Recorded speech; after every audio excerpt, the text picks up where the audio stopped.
Okay, now that we've discussed the steps in the market planning process, that is performing a situation analysis, identifying goals and objectives, and developing a strategy to get from where we are to where we want to be, let's talk a little bit about a few planning tips and notes that your book talked about and that we use when we go out and do planning seminars for individuals and companies. First off, understand that 90% of marketing managers engage in formal planning every year, and they spend an average of 45 days per year on that activity.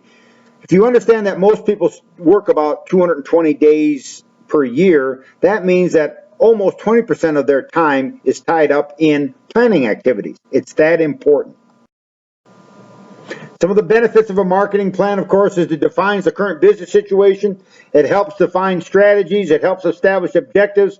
It helps establish responsibilities. It acts as a roadmap, and it makes the best use of our resources.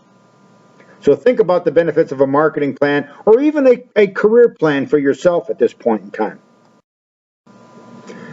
A marketing plan is the written document containing the guidelines for the business unit's program of success. Most marketing plans are on a one-year time horizon. I personally believe in something called the rolling horizon marketing plan, which is developing a marketing plan that it looks out to the future for 3 years, but is renewed and updated every year. So every year we have a new marketing plan that looks out 3 years into the future. That's called a rolling horizon marketing plan. I'm a big believer in that sort of plan. Most marketing plans are 25 to 35 pages in length. Longer than that makes them too cumbersome and people won't read them. Shorter than that probably doesn't provide enough detail in terms of how we're going to accomplish our goals and objectives. Your book talks about guidelines for an effective marketing plan. So some of the guidelines to create an effective marketing plan include making plans controllable and flexible. That is, making plans that we have the flexibility to change and alter and modify if we're not reaching our goals and objectives. We need to find the right people to implement that plan, and those, by the way, should be the same people who develop the plan. Individuals who develop the plans are the ones that are most likely to be vested in that plan and be committed to that plan and are probably the best people to implement that plan. Should not operate in an organization where one group of people develops the plan and we expect another group of people to actually implement that plan. We should be working together towards consensus building. Not everyone is going to agree on every element that's in the plan, but at the end of the day, we need to have most of the people agreeing that this is the correct approach for us to use. We need, of course, to set measurable and achievable goals, and we need to go out and collect the facts associated with the situation analysis. Use clear, simple, specific plans. That is, make our plan succinct and have a complete and feasible plan.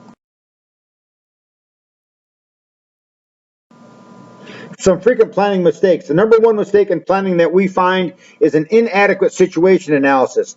As soon as we start talking about developing a plan, the first thing that we find people want to do is come up with a strategy. Well, there's no reason to come up with a strategy or to come up with goals and objectives until we understand where we are right now. Many organizations don't want to do this. There are 3 reasons why individual organizations do not want to do a situation analysis. First, it's hard work.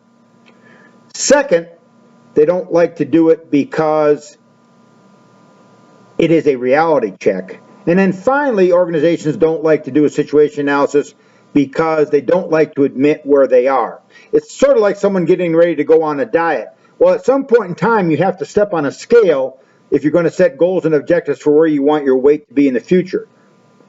Organizations don't like to step on that scale. The timeline might be too long or too short. You can't do planning in a very short window, and if you have too long a window, the problem is that you lose the momentum and the enthusiasm for doing the marketing plan. In some cases, we have too much information. In some cases, we have too little information. And of course, this is a little bit like the 3 bears story. We like that information to be just right. In some cases, we have to take out information that is interesting but simply not valuable for the planning process. Another frequent planning mistake is having the plan done by someone outside the organization. The planning process should be done by someone in-house. You might want to bring in some expertise, and we often are called in to help with a market planning operation, because we really have a lot more experience in planning than the average organization does. But at the end of the day, it has to be the organization's plan. Sometimes there's too much structure, and sometimes there's too little structure in a marketing plan. And of course, once again, this is like the Goldilocks principle. You really want to try to make it just right. Sometimes the plans are too long, sometimes they're too short. We talked about that before. Sometimes organizations want to do a plan every 5 or 6 years. Can't really do that. You need to be planning more frequently than that.